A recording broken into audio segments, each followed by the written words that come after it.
Bismillahirrahmanirrahim. Assalamualaikum warahmatullahi wabarakatuh. Alhamdulillahilladzi nahmaduhu wa nasta'inuhu wa nastaghfiruh wa na'udzu billahi min shururi anfusina wa sayyiati a'malina. May yahdihillahu fala mudilla lahu wa may yudlil fala hadiya lahu. Asyhadu an la ilaha illallah wahdahu la syarika lah wa asyhadu anna Muhammadan abduhu wa rasuluhu la nabiyya ba'dah. Allahumma salli wa sallim wa karim wa 'azim 'ala sayyidina wa maulana Muhammadin wa 'ala alihi wa ashabihi wa man tabi'ahu bi ihsanin ila yaumiddin, amma ba'd. Subhanaka la ilma lana illa ma 'allamtana innaka antal alimul hakim.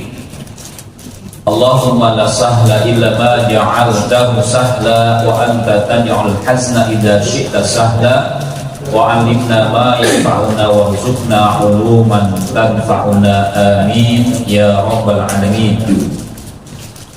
Bapak-bapak sekalian, jamaah yang dimuliakan oleh Allah Subhanahu wa taala, para pegawai dan manajemen PT IGP ya, Bapak ya.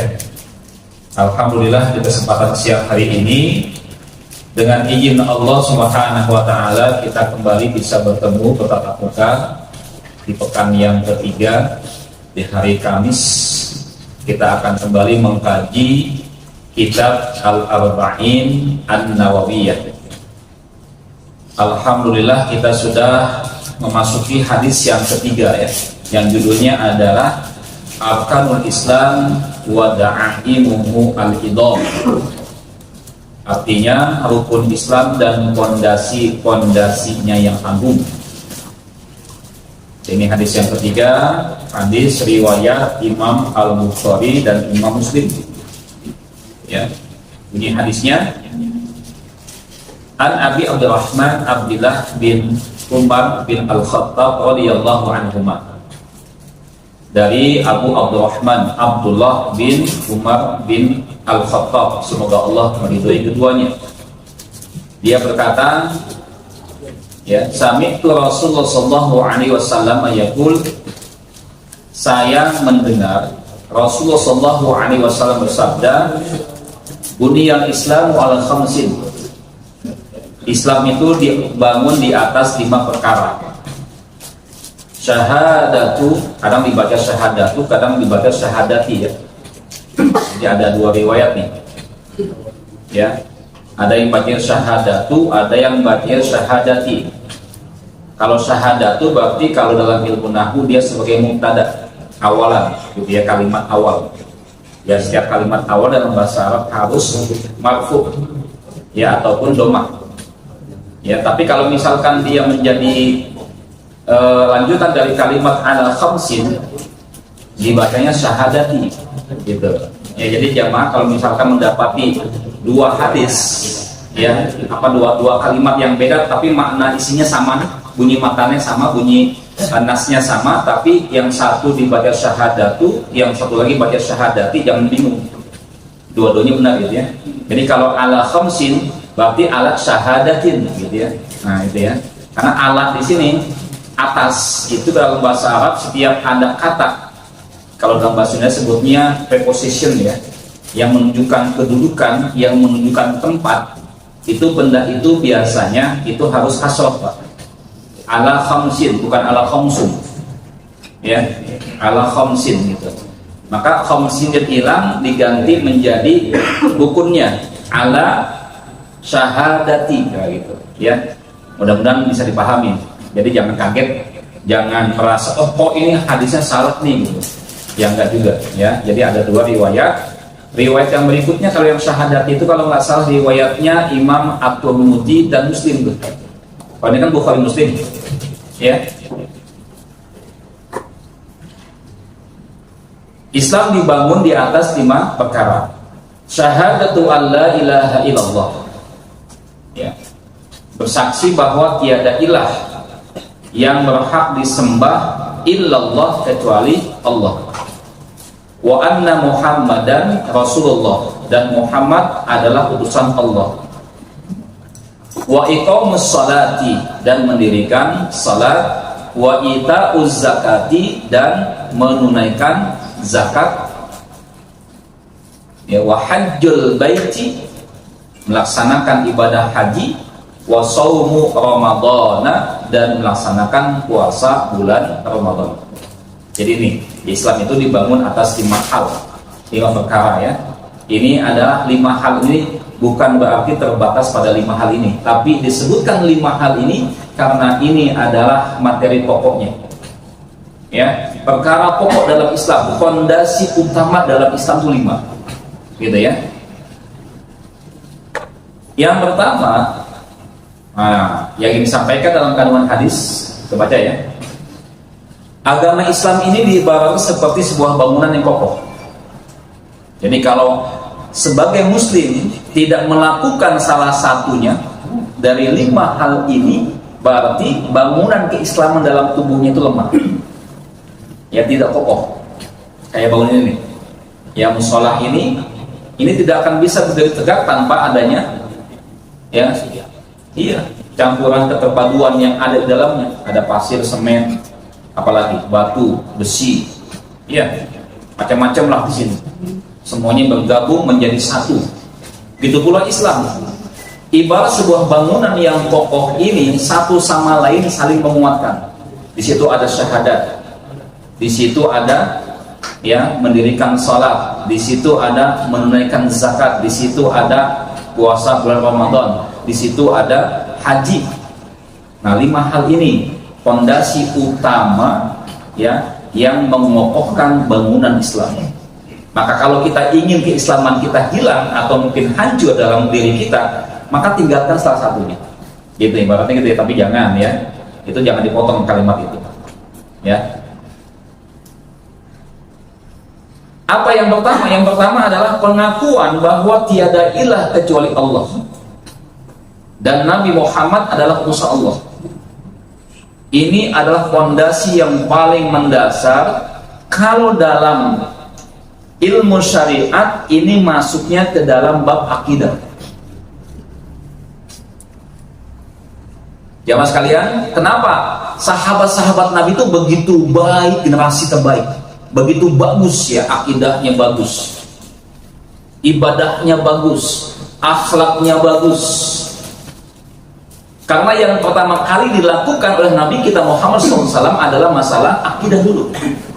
Coba kalau kita lihat ya, masa ketika dakwah di kota Madinah, di kota Mekah, itu apa yang pertama kali ditanamkan oleh Nabi Muhammad SAW pada sahabat-sahabatnya? Akidah dulu, bukan masalah fikih. Apalagi fikih ikhtilafiyah ya, enggak. Di kita akidahnya belum kuat, ikhtilafiyah belum dibahas. Dikit-dikit bid'ah, ribut mulu antar umat Islam. Yang ada begitu kan sekarang itu kan. Tapi akidah dulu ditanamkan. Akidah dulu. Ya, kalau akidah sudah kokoh menyatu dalam kesamaan akidah sesama muslim, dari manapun ia, golongan manapun ia gitu ya, bendera apapun yang dia pancangkan, itu nggak ada masalah. Kenapa? Anda muslim, saya muslim, Tuhan kita sama, Allah Subhanahu wa ta'ala. Anda muslim, qudwah kita, Nabi kita sama, Nabi Muhammad SAW, maka tidak ada masalah. Anda di partai yang kuning, Anda di partai yang hijau, Anda di partai yang biru, atau manapun, yang putih, yang orange, segala macam, itu nggak ada masalah buat kami selama Anda adalah muslim. Maka kita adalah saudara. Itu akidah itu. Karena Tuhannya sama. Ya itu ya, karena kita masalah yang sepele ini jadi masalah yang besar gitu ya. Perbedaan sedikit-sedikit aja, karena fondasi akidah kita masih lemah gitu. Makanya di Jakarta pernah dulu kan ada ya, ketika pilgub ya, ada yang meninggal dunia muslim. Kebetulan dia milih yang lain gitu. Di kampung itu milih misalkan nomor 1. Dia meninggal kebetulan dipilih 2. Itu sekampung nggak ada yang ngurusin jenazahnya tuh. Pernah kejadian kan dia di DKI di Ramah tuh, yang dekat Pak Hekal kali kan. Jadian tuh. Ya, padahal apa? Kewajiban muslim yang masih hidup hukumnya fardu kifayah. Ya, kalau ada muslim yang meninggal dunia, itu kewajiban yang masih hidup, Pak, untuk mengurusi jenazah yang muslim tadi itu.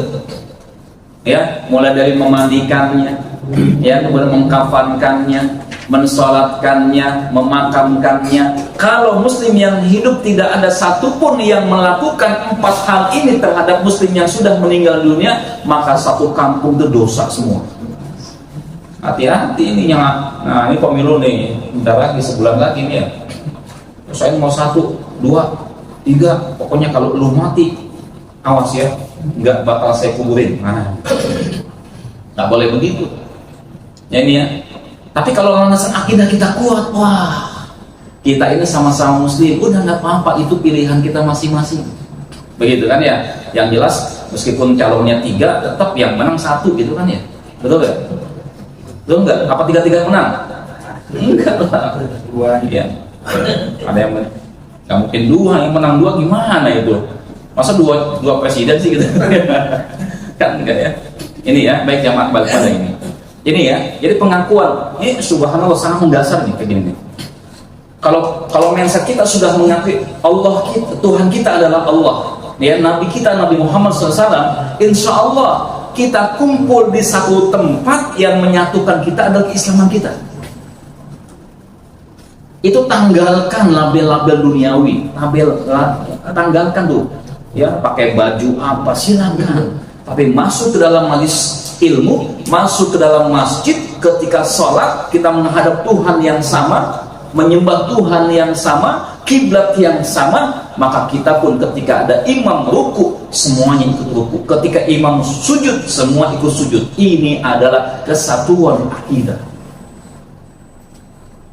Nah ini ya, insya Allah kalau umat Islam punya pemikiran begini nggak bakal ribut tuh. Ya, nggak ada lagi yang namanya cebong, kampret, nggak ada. Ya, ada. Baik, ini yang pertama ya jamaah sekalian, jadi pengakuan bahwa tiada ilah kecuali Allah dan Nabi Muhammad adalah utusan Allah. Ini rukun Islam yang pertama. Yang kedua, nah ini mendirikan salat, menjaga dan mendirikan salat pada waktunya dan dalam pelaksanaannya dilaksanakan secara sempurna, memenuhi syarat dan rukunnya sehingga ada buah yang dihasilkan dari salat tersebut. Jadi bukan hanya sekedar berdiri, bukan hanya sekedar ruku, ya, sujud. Kalau bahasa kata orang Sunda mah, jangan hanya tunggang-tungging doang sholat itu,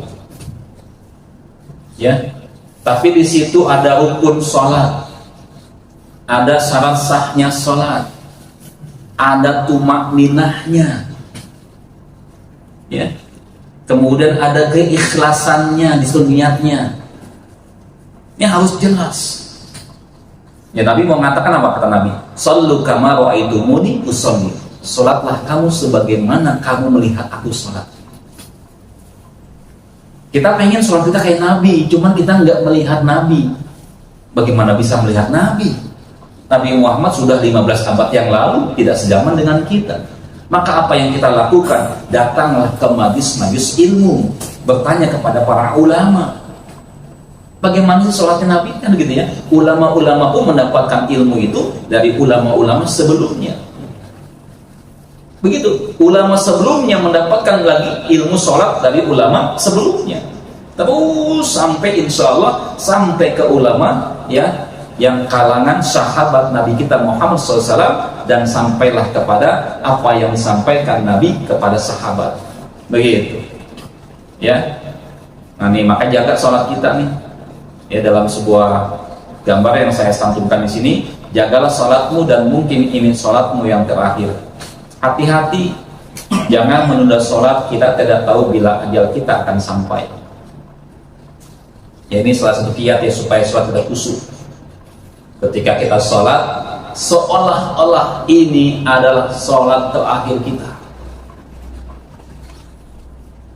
Dan kaum laki-laki utamakan sholatnya adalah berjamaah. Sunnah mu'akkadah itu laki-laki adalah berjamaah. Afdalnya ya. Ya, dalam sebuah hadis kan jelas. afdhalu sholawatikum fi buyutikum illal maktubah.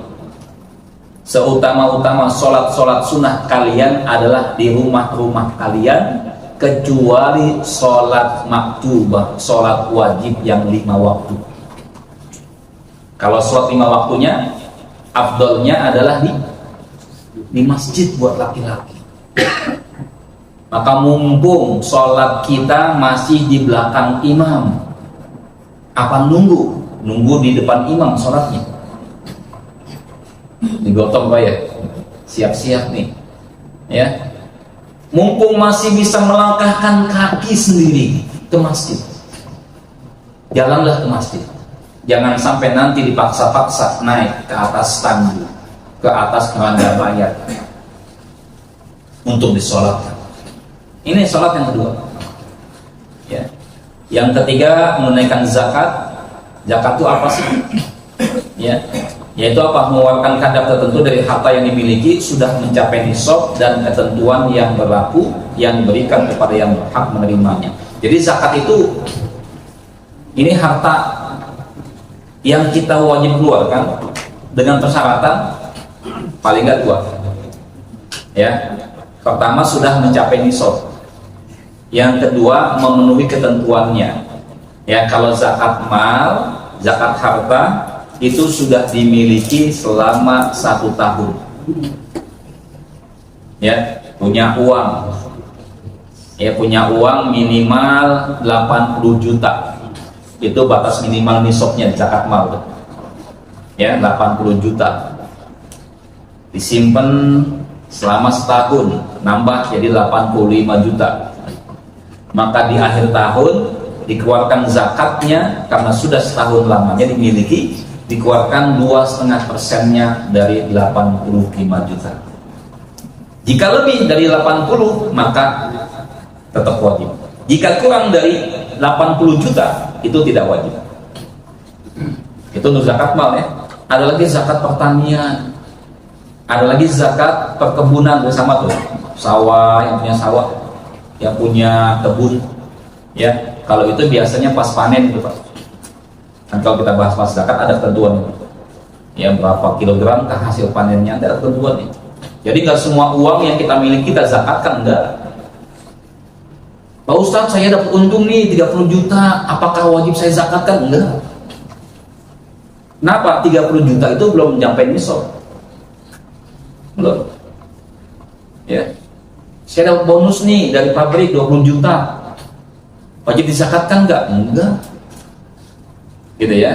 Kecuali nanti ada yang namanya istihad ulama terakhir, mutakhirin itu ada yang namanya zakat profesi. Ya, kalau zaman Nabi enggak ada Pak zakat profesi itu Pak. Zakat penghasilan. Zakat penghasilan itu ini adalah rasionalisasi ya antara zakat mal dengan zakat apa? Perkebunan dan pertanian. Ya, kalau zakat pertanian, perkebunan itu dikeluarkan zakatnya ketika panen. Gitu. Ya. Maka batas nisabnya zakat penghasilan adalah minimal 80 juta. Kemudian waktu pengeluarannya seperti zakat pertanian dan perkebunan itu ketika panen. Maka ketika kita mendapat gaji gitu ya, mendapatkan gaji misalkan sebulan dapat 20 juta. Kalau kita kalikan, ya, amin ya. Aminnya pelan-pelan banget. Amin. Ya, ya yang baik-baik, amin ya. Contoh ya, gaji 20 juta sebulan dikali 12 ya, 12 bulan ya, setahun lah. Nah itu bisa, itu lebih ya, 20 kali 12 bulan. Itu berapa? Kalau setahun lagi berapa juta Pak? 240 juta ya, itu lebih dari 80 juta. Nah ya, kalau kayak begini nih, penghasilan 20 juta setiap bulan, maka dia wajib mengeluarkan zakat penghasilan setiap bulan 2,5% saja. 20 juta dikali 2,5%, berapa ratus ribu tuh? 2 jutaan ya, atau 4 jutaan? Gak gede kan ya, atau 2 juta gak gede kan? Ya dikit. Ya, itu setiap bulan ngasih. Nggak sampai 400 ribuan, 400 ribu ya? 400 ribuan ya, nggak nyampe, nggak sampai 1 juta. Nah itu zakat penghasilan dia setiap bulannya, gitu ya. Kenapa dilakukan oleh istihad oleh ulama-ulamanya? Takut nanti kita secara matematika 20 juta kali 12 bulan itu sudah melebihi nisab, gitu ya. Tapi ternyata apa? Di akhir tahun ya kita merasa orang nggak mampu untuk berzakat. Khawatirnya nanti karena kita punya anggap, oh saya ini nggak masuk orang yang wajib zakat, padahal di mata Allah bisa jadi dia menjadi wajib zakat. Takutnya dianggap sebagai orang yang menentang kewajiban zakat.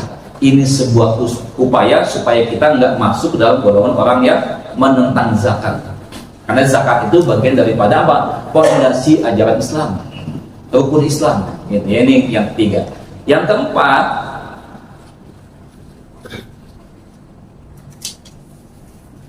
adalah melaksanakan ibadah haji. Ya mudah-mudahan kita di sini ada yang sudah berangkat haji ya. Yang belum, insya Allah tahun depan gitu ya. Apa itu Inggrisnya lama juga ya, 20 tahunan ya. Tapi nggak apa-apa, doa aja nggak apa. Ada yang bilang baca Yasin Pak, surat Yasin setiap habis sholat. Wah ada yang baca surat Yasin setiap habis sholat tuh. Baca Yasin, habis Isya baca Yasin, habis subuh baca Yasin. Selama setahun nggak berangkat haji, datang lagi ke Ustadz saya udah setahun lamanya baca surat Yasin, pengen berangkat haji tapi kau belum berangkat. Kata Ustadznya apa? Ganti suratnya. Surat apa? Surat tanah. Dijual. Ya, ada yang bilang begitu ya. Ya iya, kalau mau haji atau umroh itu kudu pakai duit. Nggak cukup dengan niat aja, ada usaha gitu ya, ada upaya. Kan pernah saya tanyakan bukan di sini ya. Jadi nggak cukup dia punya angan-angan pengen berangkat haji, enggak. Harus ada upaya. Nah jadi ibadah haji ini hukumnya wajib sekali bagi muslim dalam hidupnya. Ya, wajib sekali dalam hidupnya. Jadi kalau haji 2 kali, 3 kali itu nggak wajib, sunnah. Ya makanya yang muda-muda nih, yang masih Gen Z ya, coba waiting listnya kan panjang nih. Daftar haji biasanya nggak apa-apa. Usia 30 tahun atau usia 20 tahun daftar haji. Waiting listnya 20 tahun, ketika berangkat haji dia usia sudah 40 tahun. Ya kalau kayak saya sudah hampir 50 misalnya ya. Ya, daftar haji waitingnya 20 tahun Pak. Ya begitu berangkat haji usia 70 tahun. Udah manula, sulit ya, berjalannya sulit, melakukan tawaf ya, melakukan sa'i, apalagi lontar jumroh itu luar biasa. Itu ada taruhan nyawa di situ. Saya berkali-kali itu mengatakan jamaah itu berangkat haji itu yang kita khawatirkan adalah ketika lontar jumrohnya itu desak-desakan. Ada nenek-nenek ya, nenek-nenek saya bawa, ada 3 orang nenek itu udah, ibu pegangan saya gitu kan. Udah pegang tangan saya begini, maju ke depan, hitungan ketiga maju ya, 1, 2, 3 maju, lempar, Allahu Akbar, Bismillah, selesai mundur. Pas mundur itu ada sendalnya yang ketinggalan, sendal jepitnya. Si ibu itu ya kebingungan, Pak Ustadz sendal saya ketinggalan, saya mau harus nggak usah tinggalin sendalnya. Kenapa? Di belakang orang Afrika udah mau maju. Kalau kita ngedesak ke depan bisa injak-injak itu, bisa mati di situ. Gitu ya. Kalau fisik lemah nggak mungkin kita melakukan itu, sulit. Ya sakit, susah gitu ya. Maka di sini penting. Ya kita niatkan bagi yang masih sehat berangkat haji. Ini hukumnya wajib sekali dalam hidup kita. Ya, niatkan haji dulu lah. Meskipun belum ada duitnya, niat haji nggak apa-apa. Ya, karena kenapa? Setiap manusia muslim yang tidak punya niat haji dalam hatinya, na'udzubillah min dzalik, nanti matinya dalam keadaan mati jahiliyah. Niatkan haji dulu. Apalagi yang punya kelebihan harta, kata Nabi apa? Man lahu sa'atun walam yahujja. Siapa yang punya keluasan rezeki tapi dia tidak berangkat haji, famata, kemudian dia mati belum sempat berangkat haji, mata maititan jahiliyah, maka matinya dalam keadaan jahiliyah. Maka hati yang punya duit banyak, jangan berangkat dulu ke Menara Eiffel, belakangan dulu. Jangan dulu pengen ngelihat apa, patung Sphinx, piramid, jangan dulu, belakangan itu. Ya, kecuali sudah berangkat haji, tabung uang buat berangkat haji. Jangan jalan-jalan ke Makau, ngapain itu? Ya, Makau terkenal dengan apa, main judi gitu. Jangan ya. Pengen ke Las Vegas, Ustaz, pengen ke Hollywood, jangan dulu, gitu ya, jangan. Ini haji luar biasa nih, ya. Kemudian yang kelima adalah puasa di bulan Ramadan. Ini ya sudah kita pahami ya, disyariatkan pada tahun kedua. Di dalamnya mengandung pembersihan jiwa, meningkatkan kualitas spiritual dan menyehatkan badan. Yakin nih Pak? Jadi ada tathirul nafs, ada pembersihan jiwa dalam ibadah saum itu, ibadah puasa itu. Yang kedua adalah apa? Penguatan spiritual, kualitas spiritual kita, ruhiyah kita, rohani kita. Subhanallah, kita selama bulan Ramadan enak, indah, sholat indah, ya, khusyuk, ya, tilawah Al-Quran, luar biasa di bulan Ramadan itu. Saya yakin di bulan Ramadan di sini banyak yang tilawah nih Pak. Siang-siang bolong betul ya. Habis sholat zuhur banyak yang tilawah. Tidur lantai bawah. Tilawah ya, subhanallah. Pada istirahat, kecapean, panasan. Ya. Lebih dekat kita ke masjid ketika bulan Ramadan itu. Hati kita terpaut dengan masjid. Kalau udah kumandang adzan zuhur, alhamdulillah. Kumandang adzan asar, alhamdulillah. Kenapa? Makin dekat waktu bukanya, gitu ya, senengnya. Jam 5:30 duduk depan TV ya, megang remote, tangan kotak atik remote gitu ya, cari channel yang paling cepat adzan maghrib duluan gitu ya. Ya, suasana senang kita, ya, kuat ruhiyah kita. Dan juga kata Nabi apa? Menyehatkan badan. Puasa itu jelas hadisnya loh. Sumu tasihu, puasalah kamu maka kamu akan sehat. Ya. Maka kalau ada yang mau badannya langsing, bagaimana caranya? Puasa sunnah. Nggak usah pakai obat-obatan Pak. Ya, nggak usah pantangan dengan sesuatu. Ada yang saya nggak mau ini gitu kan, malah sakit. Ada juga yang pakai obat supaya langsing, pakai obat pencahar gitu ya, buang-buang air mulu ya. Jangan. Obatnya apa? Kesehatan badan itu dengan puasa. Ya. Di rumah sakit saja ketika akan dilakukan tindakan itu, pasien diminta puasa minimal 8 jam. Puasa dulu. Wasilahnya puasa. Kalau ada yang punya penyakit asam lambung, Pak, puasa. Banyak-banyakin puasa, Pak.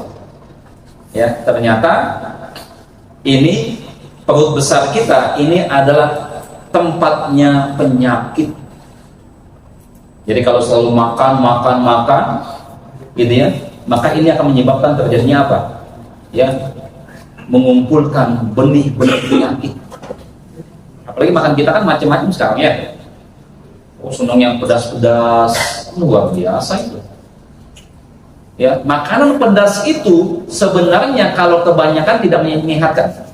Yang pedas itu ya, pedas itu hanya nikmatnya dari mulut ke bawah hanya 12 cm saja. Nih, mulut ke bawah 12 cm doang, Pak, nikmat di sini.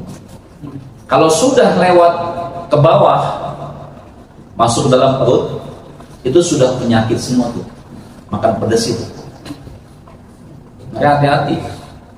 Ya, dikurangi pedasnya. Kadang kita puasa itu hanya memindahkan jadwal makan doang ya. Betul ya? Iya, siangnya 12 jam nggak makan tuh, nggak makan, nggak minum. Wah, begitu buka puasa macam-macam kita makan.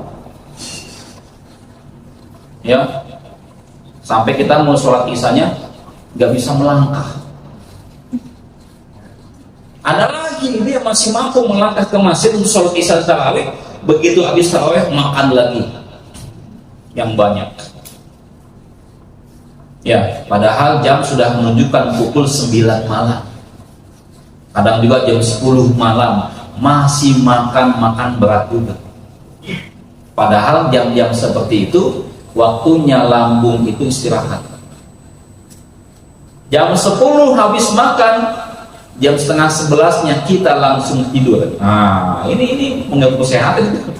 Ya, makanya pola puasa kita tidak memenuhi ketentuan sunnah, di mana sunnah itu ya idealnya kalau kita ngikutin sunnah, puasa itu menyehatkan badan. Tetapi kenapa di rumah sakit itu ya, kalau habis puasa, habis bulan Ramadan dan masuk bulan Syawal, itu banyak pasien yang masuk rumah sakit, Pak. Banyak yang sakit. Ini info dari rumah sakit ke saya datang. Ya, Pak Ustadz, ya, sekarang saya suka visit ya pasien ke rumah sakit itu. Ya.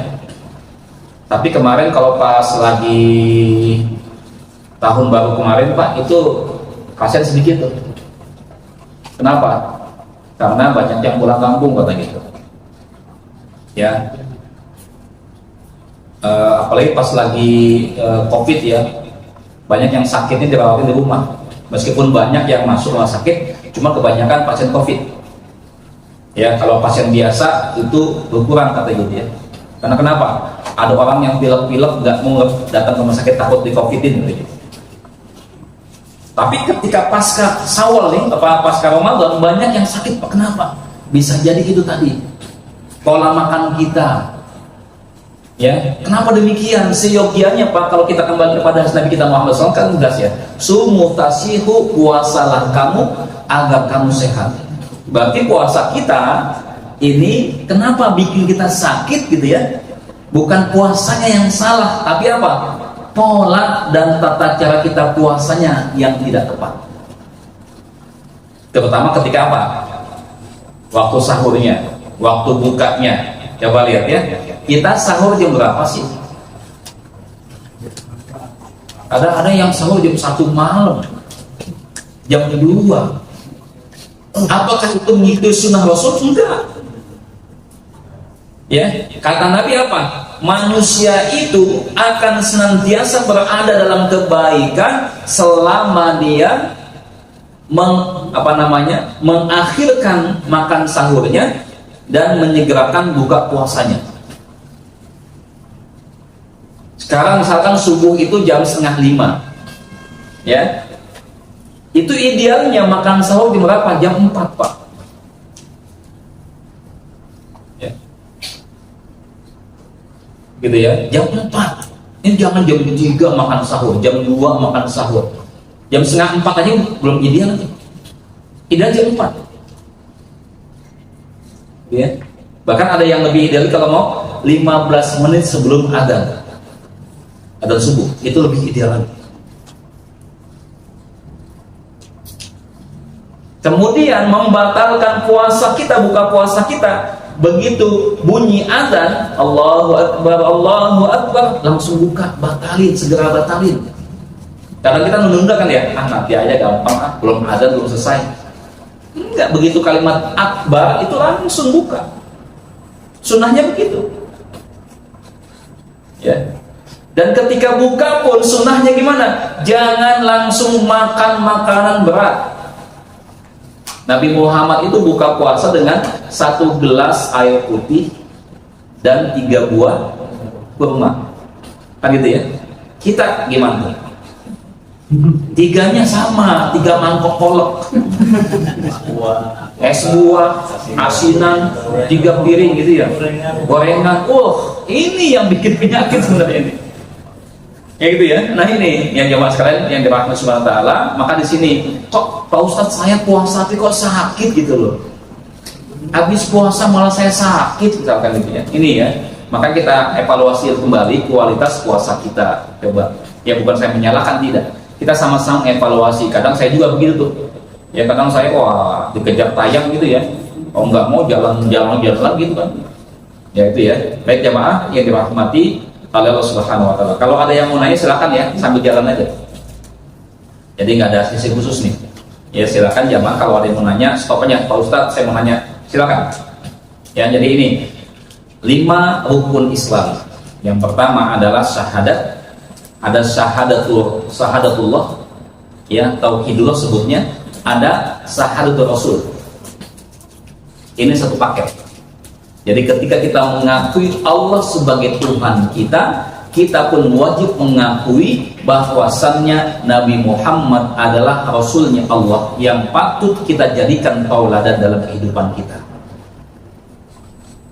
Jadi tauladan kita hanya satu, Nabi Muhammad. Boleh nggak kita mengidolakan manusia? Boleh. Suka kepada manusia? Boleh. Tapi manusia yang kita idolakan selain Nabi Muhammad SAW itu harus sesuai dengan tuntunan Allah dan Rasulnya.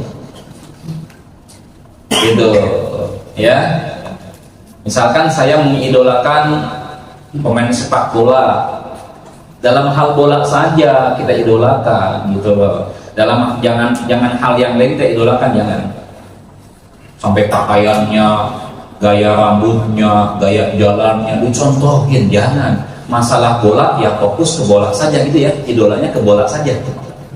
Cara main bolanya gimana, nendang bolanya, itu yang kita idolakan gitu ya. Jangan kepada ya gaya hidupnya. Ya kalau gaya hidup, pola hidup, ya apalagi sampai mindset gaya hidup, itu yang kita contoh siapa? Nabi Muhammad SAW. Jadi gitu, ketika kita mengucapkan asyhadu alla ilaha illallah, kita bersaksi bahwasanya tiada Tuhan yang wajib disembah kecuali Allah. Tiada Tuhan yang wajib saya takuti kecuali Allah. Tiada Tuhan yang wajib saya yakini, dialah yang mengatur hidup saya, kematian saya, yang mengatur alam semesta dengan segala isinya. Tiada lain adalah Allah Subhanahu wa ta'ala. Begitu.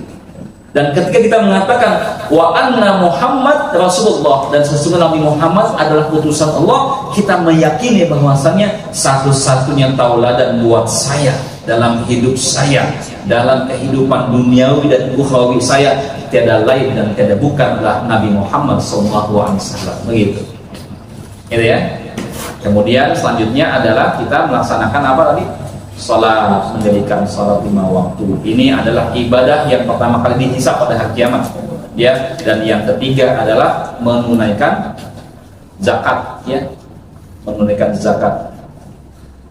Yang berikutnya adalah ya puasa bulan Ramadan, ya.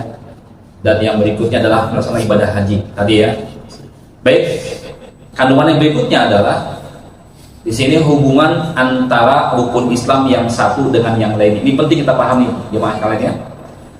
Di sini siapa saja yang melakukan kelima rukun Islam tersebut, maka dia adalah muslim yang sempurna imannya.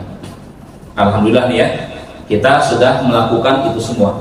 Meskipun ada satu, misalkan ibadah haji belum nih, ya, niat ke dalam hati, ya Allah, mudahkanlah bagiku untuk datang ke Al-Masjidil Haram.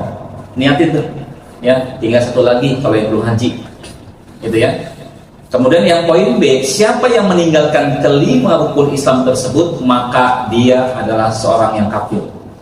Dia tinggalin semuanya, nggak mau syahadat, nggak mau sholat, nggak mau zakat, nggak mau puasa, nggak mau haji. Dia padahal mampu, maka dia termasuk orang kafir. Ya. Yang C, siapa yang mengingkari salah satu rukun Islam, maka ia bukanlah seorang muslim lagi.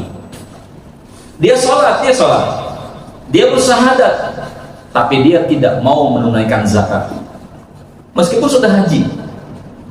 Ya, dia kaya, kekayaan yang melimpah, tapi tidak mau zakat. Buat apa sih zakat? Buat saya nggak wajib. Nah, kalau begitu, ya, maka dia termasuk orang yang bukanlah seorang muslim lagi. Yang D, siapa yang meyakini rukun Islam tetapi mengabaikan salah satu selain kalimat syahadat, diabaikan tuh yang 4 selain kalimat syahadat, ya, karena malas dia mengabaikan karena malas, sebabnya malas, nggak mau sholat karena malas, nggak mau puasa karena malas, gitu ya, nggak mau zakat karena pelit.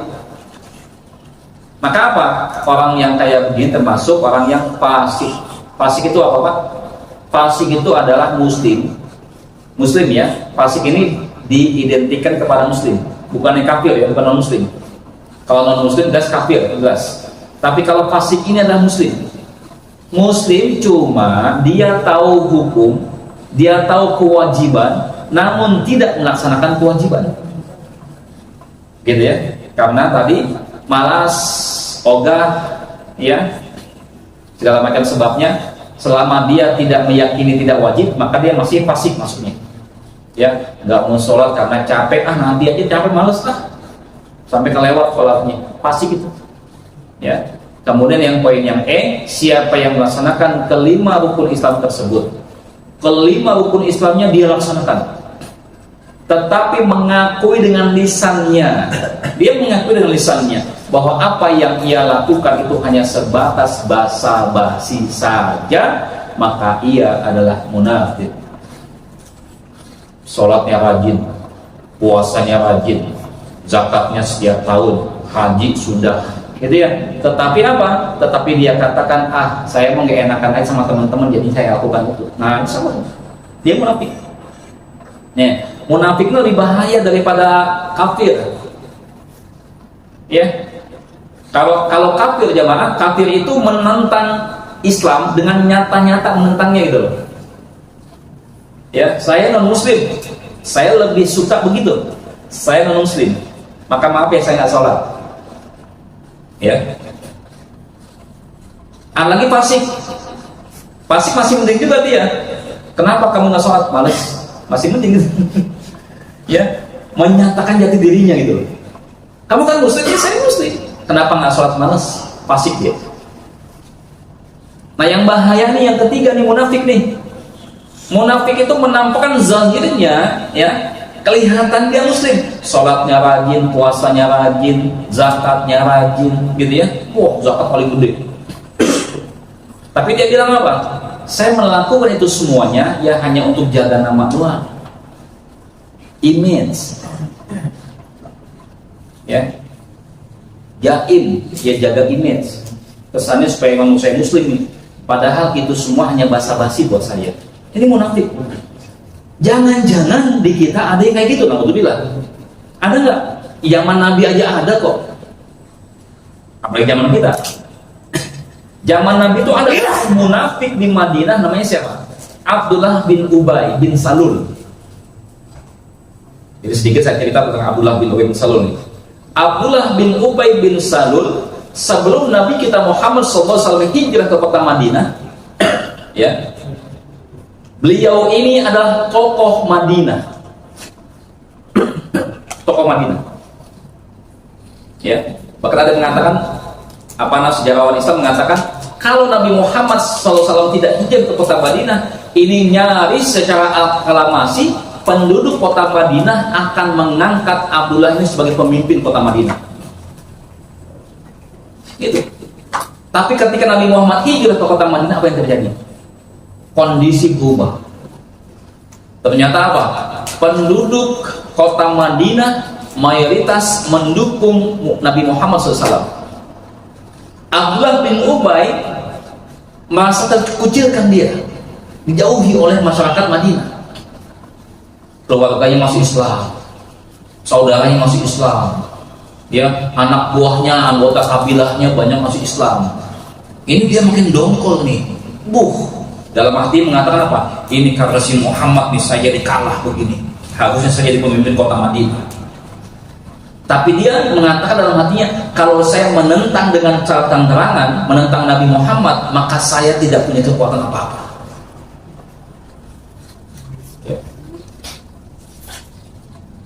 Akhirnya apa? Dia pun ikut sholat berjamaah dengan umat Nabi Muhammad. Begitu. Tetapi dia kumpul dengan para sahabat-sahabat itu, dia apa? Melemahkan kekuatan Islam, mencari tentang kelemahan Islam di dalam, sehingga menginfokan kepada musuh-musuh Islam. Dan sahabat-sahabat yang lain tahu, sampai ada yang berkata, ya Rasulullah, bolehkah kami mendapatkan izin darimu untuk membunuh Abdullah bin Ubay itu? Apa kata Nabi Muhammad? Jangan kamu bunuh, khawatir nanti tokoh-tokoh kafir Quraisy yang di Mekah mengatakan bahwasannya Muhammad telah membunuh sahabatnya. Nah, gitu ya. Karena penampilan zahirnya Pak seperti sahabat Nabi Muhammad. Ya gitu ya. Nah, ini yang kayak begini munafik bahaya nih. Ya, makanya kalau non muslim mengatakan ketidakislamannya itu masih bagus. Ya, fasik pun mengatakan ketidakislaman apa ketidaktaatannya bagus. Masih tanggapan gitu ya. Yang bahaya munafik. Ya, seolah-olah dia bagian daripada umat Islam, tapi sesungguhnya dia melemahkan umat Islam. Baik, sedikit lagi di sini tujuan ibadah disampaikan. Ya, apa sih tujuan ibadah? Ibadah dalam Islam bukan hanya sekedar bentuk dan rupanya, tetapi tujuan dari ibadah adalah buah dari ibadah tersebut dan adanya manfaat baik untuk diri sendiri dan orang lain. Jadi begitu jamaah ya. Jadi sholat ini buat kesehatan, sholat ini buat kebaikan kita. Puasa pun demikian, banyak kebaikan-kebaikannya. Jadi bukan untuk dinilai oleh orang lain. Oh, saya ini mau sholat supaya naik pangkat, nggak begitu. Gitu, nggak begitu ya. Jadi untuk kebaikan kita. Ya, Allah Subhanahu wa ta'ala nggak butuh sholat kita sebenarnya, tapi kitalah yang butuh sholat. Jadi bentuk tubuh kita ini sudah Allah ciptakan memang dibentuk untuk mendirikan sholat. Nggak ada ceritanya orang habis sholat orang habis sholat kakinya kesleo, nggak ada ceritanya Pak. Ya, justru dia akan sehat. Ya. Kemudian yang berikutnya, 5 perkara yang disebutkan dalam hadis ini bukan berarti Islam itu hanya mencakup 5 perkara ini, bukan. Disebutkan 5 perkara ini adalah menunjukkan prioritas, keutamaan ya. Masih banyak yang lainnya yang mencakup Islam, seperti jihad, ya, apalagi ya, bermuamalah dengan baik, interaksi sosial dengan baik, akhlak yang mulia, itu Islam juga. Bahkan dalam Islam katakan apa? Dan suatu hadis Nabi Muhammad SAW bersabda, al-imanu ya sab'un wa situna syu'batan. Iman itu ada 70 atau 60 cabang. Kata Nabi ini, a'laha qaulu la ilaha illallah. Tingkatan iman yang paling tinggi adalah ucapan la ilaha illallah, tiada Tuhan kecuali Allah. Wa adnaha imatatul adza anit tariqi. Tingkatan iman yang paling rendah adalah apa? Menghilangkan gangguan dari tengah jalan. Coba bayangin. Ya. Jadi mengangkat gangguan dari tengah jalan itu bagian daripada iman. Jadi antum di rumah kalau misalkan bikin polisi tidur, jangan tinggi-tinggi. Takutnya malah membahayakan pengguna jalan. Atau orang yang suka bikin ranjau paku, itu dosa itu. Yang bikin begitu bukan dari iman tuh. Kalau kita lewat jalan ada yang mengganggu, ada kayu atau batang pohon yang mengganggu, menghalangi jalan, maka sebagai bentuk iman kita berhenti dan mengangkatnya, memindahkannya ke tempat yang tidak mengganggu. Itu iman. Itu Islam mengajarkan itu ya. Ya, jadi Islam itu bukan hanya sholat, puasa, zakat, haji, bukan hanya itu.